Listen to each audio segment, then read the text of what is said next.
Well, we continue this morning our journey through the Gospel of Mark. We've reached chapter 7. We've seen Jesus heal many people of all kinds of diseases. We have seen him casting out demons from those who have been oppressed by them. We've seen him even raise a dead girl back to life. And we have seen the wind and the waves obeying him. Alongside of that, we've seen his popularity rise to the point at which crowds are running from the towns around the Sea of Galilee to try and intercept him and his disciples who are heading off trying to find a quiet place to rest together. We have also seen the mood of the Pharisees change as we've progressed through this gospel. Beginning with their concerns through to outright rejection of him and plans to do away with him altogether. We saw that in chapter 3. Already they were plotting how they might kill Jesus. And then when we got to chapter 6, we saw that that chapter contained two quite critical miracles that this gospel writer had chosen to put together there in that chapter, that together really unveil just who this Jesus is through these two miracles, the feeding of the 5,000 and Jesus walking out on water. Through these two miracles, he reveals himself to be the one that the prophets had spoken about. One greater than Moses and greater than Elisha, who had come to lead a greater exodus of God's people from slavery from slavery of sin to freedom in Christ. He is the one who is God himself, the one who is the very sovereign Lord, come in human form, come in power, the good shepherd who had come to take care of, to lead, to guide and protect the sheep. And so chapter 7 verse 1 is where I'm going to pick up today. And the Pharisees have responded to all of this by sending up, if you like, the bigwigs from Jerusalem to check out and investigate all of the commotion that this character Jesus has been causing up north. Now I ask you, if you had witnessed those miracles or even just heard of those miracles and you knew that you had an opportunity to have an audience with the man who was part of those miracles himself, what question might you ask him? There are probably many things we could ask him, but I am guessing that why do your disciples not walk according to the traditions of the elders but eat with defiled hands is not at the top of your minds. For us, it seems like a very strange question. But to understand that question, we need to understand the mindset of the person or the people who asked that particular question, and that will require a very brief journey back through Old Testament history. Those of you who know even just a little bit from the Old Testament will know that God's people repeatedly were unfaithful to him, time and time again. And eventually that resulted in their exile to Babylon, in the fall of Jerusalem to the invading Babylonian army, and the destruction of their temple. This was the unthinkable for these people. They considered themselves to be God's chosen people, and how could anything like this have happened? It was for them a time of complete and utter devastation, but it also brought about a time of very deep soul searching. Without the temple, the Jews gathered at meeting places for prayer and for study. And these places became the precursors of the synagogue system.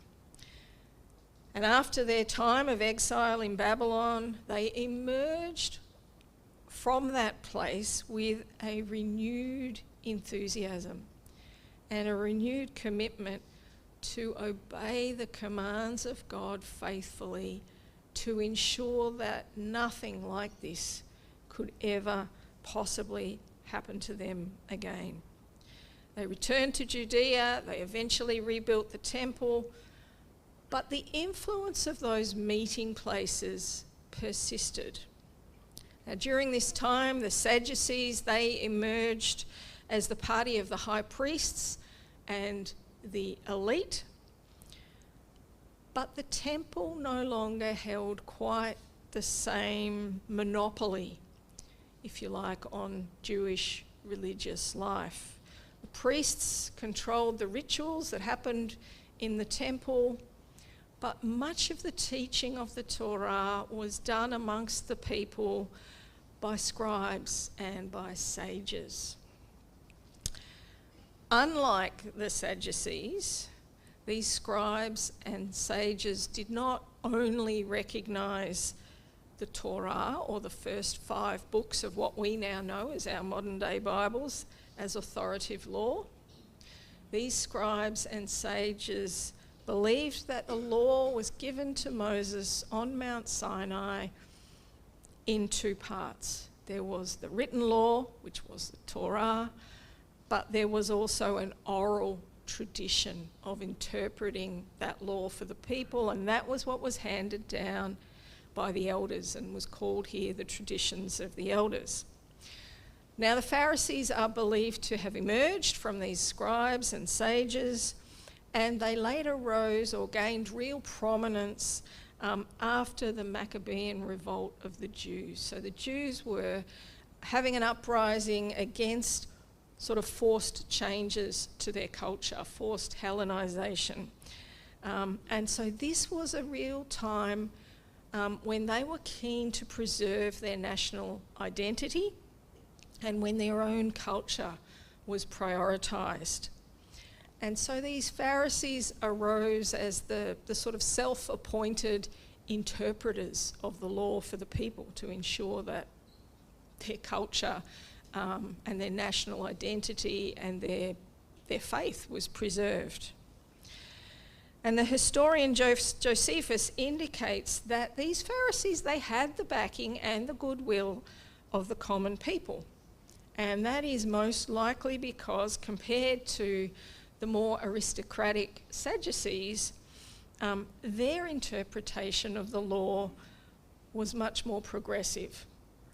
And it was seen as a means by which the common people could engage with the sacred in their daily lives. Now, the Pharisees, they viewed God's people as a kingdom of priests. Now, they get that from Exodus 19, verses 5 to 6. And so as a kingdom of priests, they believed in applying the principles that applied to priests in the Old Testament that related to temple purity. They believed in applying those in the home where the kingdom of priests were gathering. And particularly they believed in applying it to the table, which they considered to be the altar in the home, because that was where covenant meals would be shared, people and God sharing covenant meals together in the home.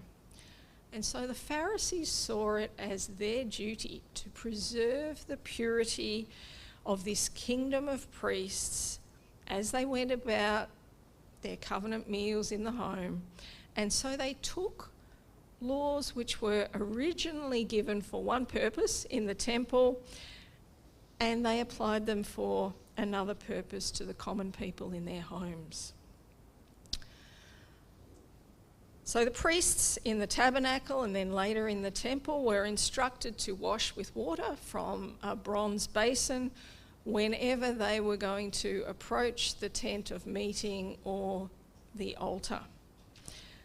That instruction is given in Exodus 30:18, and it seems to be the basis for this requirement for hand washing in the home that was applied, to the home. It is a fairly simple commandment there in Exodus, but exactly what the traditions of the elders that our passage for today talks about, exactly what those traditions required, we can only glean from the rabbinical writers. Alfred Eldersheim is a scholar and a writer on the traditions of the Jewish faith, and he lays out for us what the detail in some of these traditions was. So there were regulations around the type of water that could be used. It had to be clean, obviously. It could not have been used for any other purpose. And steps had to be taken to make sure that it was free of accidental contaminants. Now, this was not water coming out of a tap. You couldn't just get it from the tap. So it had to be stored somehow. And there were regulations regarding how it was stored. Stone vessels were preferred because they were believed to be more likely to be clean than any other type of vessel. You had to take steps to make sure that nothing accidentally fell into the water that you were storing in your stone jar. So you didn't want dust contaminating it, you didn't want leaves contaminating it, and you certainly didn't want mice or some other kind of animal falling into it. There were regulations around what type of article you were going to use to get the water out of the jar. That was all regulated. It had to hold a minimum of a quart of a log, which apparently is equal to 1.5 eggshells worth of water, which was the minimum water required to do the appropriate hand washing. The water had to be poured onto both the hands, and the hands had to be lifted up to allow the water to run down to the wrists. The wrists was the minimum requirement for washing. And the hands had to be held there because if you put your hands down, then that water that had cleaned the top part of your hands, which was now dirty when it got to your wrists, well, it might run back down and recontaminate your hands, and then you'd have to do it all over again. And then there was some regulation about actually how the washing occurred. There was some sort of rubbing, and they believe it was most likely with a fist like this, although the translation there is a little bit difficult to work out. You get the picture that the entire process was extremely detailed. This was a ceremonial or symbolic process. It had little to nothing to do with actual hygiene. But for the Pharisees, this was an expression of their great love for the law and of the great lengths that they would go to obey it, which I think you will agree is an honourable thing. But the trouble was twofold. Firstly, there was actually no law concerning this kind of hand washing. And over the generations, it had been taken to the extremes, that it was now so convoluted that it was very complicated for the average person to follow. They had taken something that was intended for one purpose, taken it for another purpose, and then so manipulated it that it had become a really long and really convoluted process. And verse 4 tells us that that wasn't the only thing they were doing. They were observing many other traditions: washing of cups, washing of pitchers, washing of dining couches. And you can imagine that if there was as many steps involved in each one of those things, this is a very complicated process to be able to sit down and eat a meal together.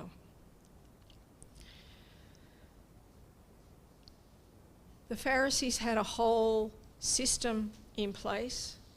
They were the self-appointed interpreters of the Torah.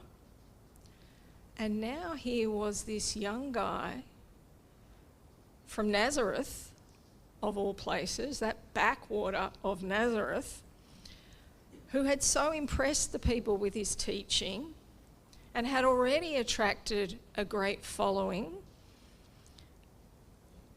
And now here he was, leading the people astray, at least in their eyes, by ignoring the traditions of the elders. Now we know at this point they're already plotting to make plans to eventually kill Jesus, but they weren't stupid. They know that if you kill someone at the height of their popularity, you are going to have a riot on your hands amongst the people, and so they need to discredit him first. And so seeing an opportunity here, they seize upon it, and they ask, why do your disciples not walk according to the traditions of the elders, but they eat with defiled hands? And Jesus, in answer to their question, calls these Pharisees hypocrites. And for those who have been with us for a while, you will know that the Greek word that is used there was applied to a stage actor who would use a mask or a number of masks to cover up their true identity and portray a different character on the stage. And to further explain what he means in calling them a hypocrite, he quotes the prophet Isaiah, who said, "This people honours me with their lips, but their heart is far from me. In vain do they worship me, teaching as doctrines the commandments of men." And Jesus then goes on to give an example to show exactly why these ancient words from the prophet Isaiah apply to their situation then and there. And the example that he gives is the one that was spelled out for us in our scripture reading today, the example of Corban. Now, Corban was an offering of any kind that had been consecrated to God and therefore could not be appropriated to another use. There was nothing at all wrong with making such offerings. In fact, God had commanded that such offerings be made. But the Pharisees' application of this principle of Corban completely perverted its original intent to such an extent that they were actually using this principle to break the commandments of God in other areas. The commandment specifically to honour and obey one's parents. So, for an example, a son has some elderly parents who are in need of assistance. The son, for whatever reason, is not interested in helping his parents. So he simply says to them, "My property is Corban. It's dedicated to God." Or he could simply declare himself, "I'm dedicated to God. My life is dedicated to God." And he would automatically be released from any obligation to help his parents. He could still use his property for himself, for his own purposes, but to the one that he had made that declaration, it is Corban, it was off limits and not available to them. And so outwardly, he would appear a very devout and a very godly man. After all, his property was Corban, it was dedicated to God, and so was he. But underneath that mask, he was just a man who had no desire at all to help out his ailing parents. And so he was manipulating the law for his own convenience and trying to absolve himself of any fault in breaking one of God's commandments. And this was not an isolated occurrence. Jesus had not just picked out the one and only example where they were manipulating the law for their own purposes to prove his point. He says he had picked out one example from many and many such things you do. Verse 13. So having answered the first part of the Pharisees' question about not walking according to the traditions of the elders, by showing them that the traditions of the elders were, at that stage, not worth walking in, because they were simply man-made rules being used to project an image of religiosity over hearts that were very far from God. Having done that, Jesus then goes on to address the second part of their question about the disciples eating with defiled hands. So calling the crowd to himself, he addresses them. He says, "Hear me, all of you, and understand there is nothing outside a person that by going into him can defile him. But the things that come out of a person are what defile him." And again, you need to understand the mindset here to understand why the disciples had so much trouble with this concept. Because it ran counter to everything that they had been brought up to believe. They knew from the Torah that there were some things that God had declared unclean. These were food or things or behaviours, and contact with them would render a person ceremonially unclean. And someone who was ceremonially unclean would be excluded or separated from worship in the temple. If you gave birth to a child, you were ceremonially unclean. If you had a disease or a bodily discharge, you were ceremonially unclean. If you accidentally came in contact with a corpse or with anything else that was unclean, you yourself became ceremonially unclean. Now, none of these things were necessarily sinful. In fact, some of them you couldn't avoid, like childbirth. But they did render you ceremonially unclean. And if that happened, then there were specific requirements laid down by God which could be followed for you to once again be declared ceremonially clean. And this was a system that God had put in place for his people, and it was a necessary system so that they could relate to a God who is holy. But somewhere along the line, probably in that post-exilic zeal for law and for nation, that distinction seems to have been lost, and ceremonial cleanliness becomes equated with righteousness. And attaining it became something of a national obsession. So laws that were meant to highlight the holiness of God and to remind his people of their need for cleansing before they approached him came to be seen in and of themselves as a means of attaining righteousness. And the Pharisees were the chief proponents of such a system. And they were experts at working it to their own advantage. In their zeal for ceremonial cleanliness, the Pharisees had neglected their greater need to be cleansed of sin. It is like a builder who slaps up cladding over a timber framework that is completely rotten on the inside. You can beautify that exterior all you like, but that rot is going to still be there, and it's still going to be spreading, and eventually that house is going to crumble. Jesus is telling them that it's not what's on the outside that you should be focusing on, it is what is on the inside.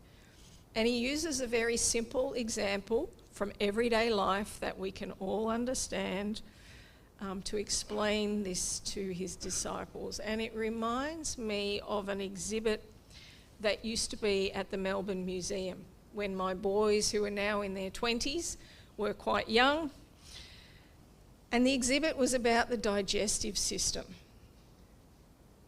It was a very simple exhibit, but the key attraction of that exhibit was a long, what looked like an intestine, and it looked like it had been made out of sort of opaque, beige-coloured stockings, but I'm sure it wasn't. It was probably something much more technical than that, but looked like beige stockings, and you could squeeze it all the way along and feel the consistency of the food that was in there as it progressed through the digestive system. And can I tell you, this thing was a magnet for the children. This thing actually gave the dinosaurs that were on the floor below a real run for their money in popularity amongst the children. And it was not because they were interested in digestion and learning about digestion, because at the far end, when you had done all the squeezing all the way to the end, this thing had a cacophony of noises that it rotated. There were about 5 different ones, and the kids would line up to squeeze this thing, and they would all be falling about in peals of laughter at the noises that came out at the other end. The message of that exhibit was very, very simple. What goes into the body at one end comes out of the body at the other end after going through the stomach and the intestines, and that is the point that Jesus is making. It is not the bad stuff from the outside coming in that pollutes the hearts of human beings. And that, of course, is why Jesus had no problems touching lepers or eating with sinners or speaking to Samaritans. And it is also why you can't fix the problem of sin by dealing with what's on the outside through ceremonial washing, or for that matter, with a multitude of good deeds, or regular church attendance, or some form of self-deprivation, or religious ritual, or even generous giving. Because righteousness cannot be earned, nor can it be bought. When I was growing up, we had a dog. It was a small, scruffy, black crossbred thing. And aside from barking constantly anytime anyone came within 3 metres of our front door, her favourite thing in all the world was to roll in horse manure. Now, that was somewhat problematic because she was a house dog, and because the nearest park to us where we could walk the dog was a pony club. But actually she wasn't too fussy. She liked horse manure, but also cow and dog and sheep and fox. And if they dropped it, she would find it and she would roll in it. And if she couldn't find it, then she would settle for the second best thing, which was mud, to roll in mud. And we would have to bring her home, bath her, hose her down outside, towel dry her, groom her, get her smelling all really nice. We had this really strong black soap that had a really strong smell, and that kind of covered it up a bit. And as soon as you got her all nice and fluffy, she would run off up the backyard in search of anything to get this nice fresh smell off her that she could roll in. No amount of cleaning was going to keep her clean and smelling good, because that was just the way she was. It was in her nature to roll in something stinky, and it was impossible to keep her away from it. And our hearts are like that. Sin is part of who human beings are, unfortunately. The problem is inside, as they say. The heart of the problem is a problem of the heart. And we can spend all the energy that we like trying to curb or cover up all the negative behaviours that come out from us. But unless we address the heart, the sinful state of the human heart, really all that we are doing is slapping up cladding over a rotten timber core. And our great trouble is that that is the one thing that we cannot do for ourselves. Rituals we can do. Rules and regulations, most of us can follow them. Behaviours, yeah, we can work on it. Might be hard, but yes, we can work on our behaviours. But it is completely outside of our control to transform the human heart.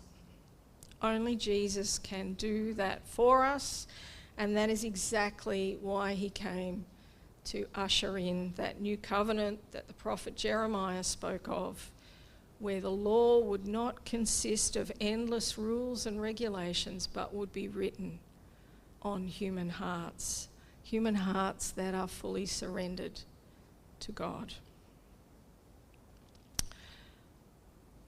So perhaps each one of us has still got some cladding that we've been unwilling to surrender. Perhaps a nasty habit that no one knows about. Maybe it's addiction to something online that really you shouldn't be reading or watching. Maybe it's an inability to forgive someone. Maybe it's a grudge that we hold. Or just some thoughts that we're not proud of when our mind wanders. Whatever it is, Jesus calls us to bring the cladding down and to let him, as the master builder, get to the rot that lies beneath in the human heart. We have all sorts, endless excuses for the bad behaviour in our lives. I lost my temper because the kids drove me to distraction. Maybe you've heard that one. Or I'm not fulfilled in my relationship, so it's only natural that I would look elsewhere. Or it's hard not to look. Have you seen what women wear these days down at the beach? Or it wasn't a lie. It was a half-truth, so I wouldn't offend her. Or it just popped up on my screen and I accidentally clicked on it. Well, my life is hard. Or everyone's doing it, or watching it, or saying it. Or maybe if you knew what she'd done to me, you would find it hard to forgive too.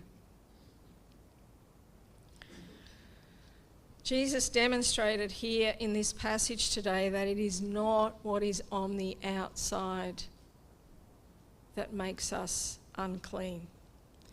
Our sin cannot be blamed on any of these or of countless other excuses that we might have.